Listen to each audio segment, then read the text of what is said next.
করণদিঘি রসাখোয়া উপস্বাস্থ্য কেন্দ্রে করণদিঘি বিধানসভার বিধায়ক গৌতম পালের উদ্যোগে 21 লক্ষ টাকার শীততাপ নিয়ন্ত্রিত অ্যাম্বুলেন্স দিলেন।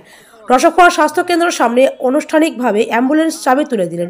উপস্থিত ছিলেন করণদিঘি বিধানসভার বিধায়ক গৌতম পাল, উত্তর দিনাজপুর জেলার তৃণমূল কংগ্রেসের জেলা সভাপতি কানাইয়ালাল আগরওয়াল, করণদিঘি গ্রামীণ হাসপাতালের বিএমওএইচ আভাস রাজ চৌধুরী। বিধায়ক গৌতম পাল বলেন, রসাখোয়া 1 নম্বর এবং 2 নম্বর গ্রাম পঞ্চায়েতের বাসিন্দাদের দীর্ঘদিনের দাবি ছিল একটি অ্যাম্বুলেন্সের। আজ জনগণের দাবি পূরণ করলাম, 21 লক্ষ টাকার অ্যাম্বুলেন্স দিলাম। আরো বড় হচ্ছে, যার জন্য আমরা মাদেরকে রাখতে পারি, মানে তাদেরকে অল্প সময়ের মধ্যে যেন বাড়ি না যেতে হয়, ঠিকঠাক যেন তারা থাকতে পারে। এবং তার সাথে হচ্ছে আমাদের একটা অ্যাম্বুলেন্সের খুবই রিকোয়ারমেন্ট ছিল, কারণ যখন তখন এখানে অনেক রকম কেস আছে, যেমন পয়জনিংয়ের কিছু কেস আছে বা কিছু এমার্জেন্সি হয়ে গেল। তো এতদিন মাতৃযান ছিল, নিঃশ্বাসযান ছিল, মায়েদের জন্য ছিল, কিন্তু জেনারেল পেশেন্টের জন্য সেটা পাচ্ছিলাম না।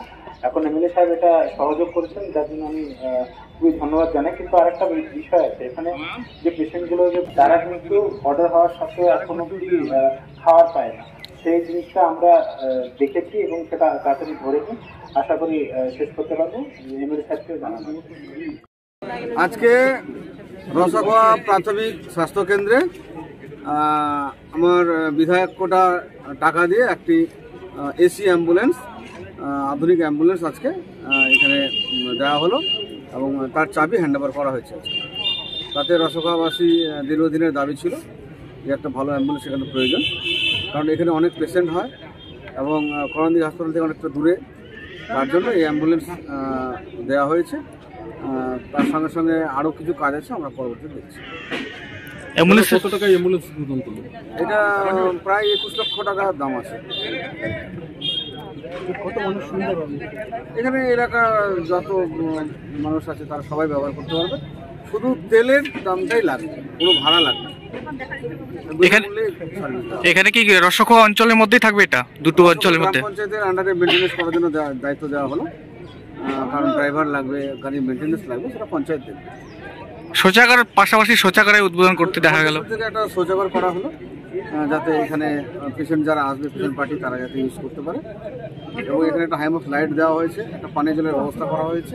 তার সঙ্গে সঙ্গে হাসপাতালে ঢোকার জন্য জেলা পরিষদ থেকে একটা পেপার ব্লক রাস্তারও টেন্ডার আজকে করা হয়েছে। কোথায় বাড়ি? বাড়ি হলো দোলবা কারি। আচ্ছা, কোথায় এসছেন আজকে? আসছি রসাখোয়া হসপিটালে। কেন? একটা গাড়ি দিল আমরা আগে। কে? রসাখোয়া হসপিটালে এমএলএ সাহেব দিল।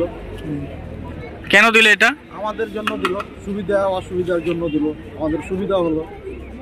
এখানে কোনো অ্যাম্বুলেন্স ছিল না? ছিল না আগে। তো আপনাদের কতদিন ধরে এই দাবি ছিল? এটা অনেক দিন ধরে দাবি ছিল। তাহলে আপনাদের দাবি পূরণ করেছে? দাবি পূরণ হয়ে গেছে। কেমন লাগছে? খুব ভালো লাগছে।